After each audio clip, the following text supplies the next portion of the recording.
अच्युतं केशवं कृष्ण दामोदरम। दोस्तों, ये मेरे जीवन की एक ऐसी यात्रा है जिसकी तैयारी मैंने सालों से करके रखी है।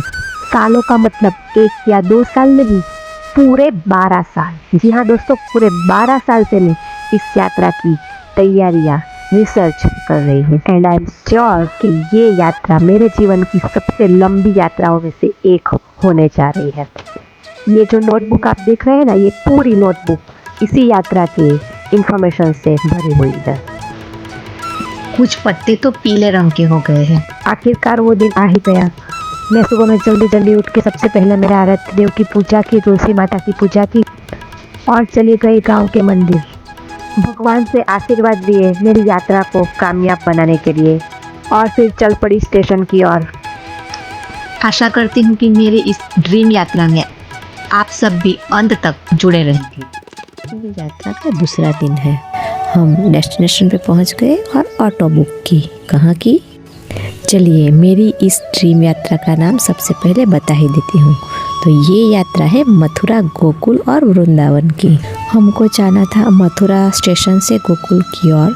तो सब ऑटो वाले बोलने लगे, गोकुल कोई रुकता है क्या भला, वहाँ पर तो जंगल है। लेकिन मैं मेरे प्लान में कोई भी छेड़छाड़ नहीं करना चाहती थी। मुझे मेरे 12 साल के रिसर्च पे पूरा भरोसा था। तो हम रुक गए गोकुल में बाई जी की धर्मशाला में और खा पी के सीधे चले गए गोकुल को एक्सप्लोर करने। और सबसे पहले चले गए ब्रह्मांड घाट, जहाँ पर श्री कृष्ण ने मिट्टी खाई थी। बाल्यावस्था में भगवान श्री कृष्ण बलराम और अन्य ग्वाल बालों के साथ इसी स्थान पर खेला करते थे। यह पौराणिक स्थल गोकुल के महावन में यमुना नदी के तट पर स्थित है, जिसे ब्रह्मांड घाट के नाम से जाना जाता है। एक बार बालकृष्ण ने मिट्टी खा ली थी और यशोदा मैया के कहने पर मुंह खोला और उनके मुंह में यशोदा मैया को समग्र ब्रह्मांड के दर्शन करवाए थे। मैया मोरी मैं नहीं माखन खायो, मैं नहीं माखन खायो, ओ मैया मोरी मैं नहीं माखन खायो, ओ मैया मोरी, ओ मैया। ब्रह्मांड घाट के दर्शन के बाद हम सीधे चले गए चिंताहरण महादेव के मंदिर की ओर। Just between Brahmand Ghat to Chintaharan Mahadev is approx 1 kilometre. Gokul की गलियों में नज़ारा कुछ इस प्रकार है।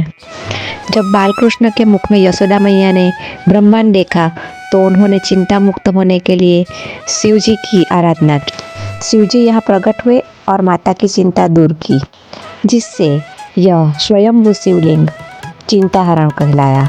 ऐसी मान्यता है कि जो भक्त यहाँ सच्चे मन से भगवान शिव की पूजा करता है, उनकी सभी चिंताएं दूर होती है और वह चिंता मुक्त हो जाता है।